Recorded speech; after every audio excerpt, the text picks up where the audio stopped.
Hi, I'm Borrell with Borrell Associates. I wanted to talk with you a little bit about what we're seeing lately in terms of organizational structure to optimize your internet initiatives within traditional media companies. We're having a lot of questions come at us right now about how to organize staffs. If you can imagine 10 years ago, many of you will remember this, there was Knight Ridder Digital, there was Cox Interactive Media, there was Belo Interactive, there was New York Times Digital, Washington Post Digital. Everybody had separate digital units.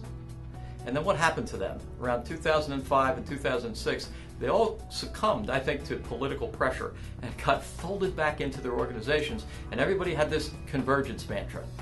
The exact wrong thing to do. When we started this company, we took a look at what it took for businesses to be most successful on the internet when they were hit by a disruptive technology, a disruptive innovation. And it was extremely clear that the ones that survived the best and that were most successful organized separately. They had a separate digital unit.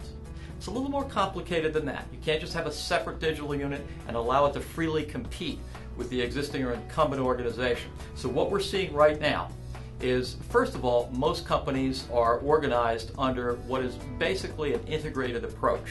In this chart, what it shows is that media companies have put their digital operations under part of the sales department, part of the news department, part of the tech department, and they all try to work together.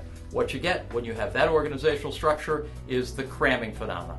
You have crammed your business model for your television station, your radio station, your newspaper, your Yellow Pages company up into a platform that really doesn't work all that well to deliver your product. It is a great extension of your product, and you should do that. So let me be clear. You should be extending the deadlines of your product and the reach and extra service to your audience through the internet. But if that's all you do, you will be exactly average. The other approach that we have seen of late is there a separate digital division, but it's not completely separate. In this model, what you see is the separate digital division acts pretty much as just a service bureau to the entire legacy media operation. They're beholden to them. They might be on a peer level with some of the other executives, but pretty much it's a service bureau. You'll never get true innovation out of this. We've been consulting with a number of companies that have hit on the latest model. I had a discussion with someone many of you may know, Clark Gilbert, whom we started out with a joint applied research project at Harvard's Entrepreneurial Unit about 10 years ago when we started Borrell Associates, just a couple of weeks ago, and said, Clark, what is the optimal unit? Are we still looking at separate digital units? And he said, yes, absolutely. And here's what that looks like. It's on a peer level with the publisher or the general manager of the station or of the newspaper. It doesn't report into the publisher or the general manager. It's on a peer level. They also have a service bureau capability or responsibility to the newspaper, television, or radio station to be able to serve them and help them with their website. To do that, they will get exactly average in revenues, but to be a significant growth factor in online or digital revenues, they really have to have a significantly large digital staff. Now here's what you really should be looking at. What percentage of your total digital revenues are coming from the legacy media sales staff, your print sales staff or your broadcast sales staff?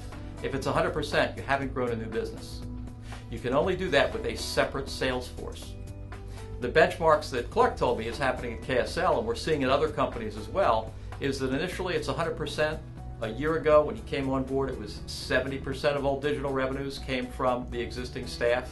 He's got it down to about 55%, and he's aiming to 40%. All the while continuing to grow those legacy media revenues that are coming out of digital sales and significantly growing those digital-only revenues.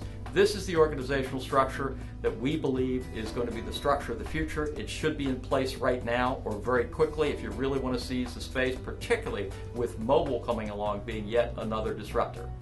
If you'd like to know a little bit more about this, I would love to talk with you about it. We've consulted with a number of companies and helped them form this and formulate goals. It's really all about the money, how much money is in the marketplace, and what share you want to get. This is Gordon Borrell. I appreciate you listening, and please give us a call if we can help.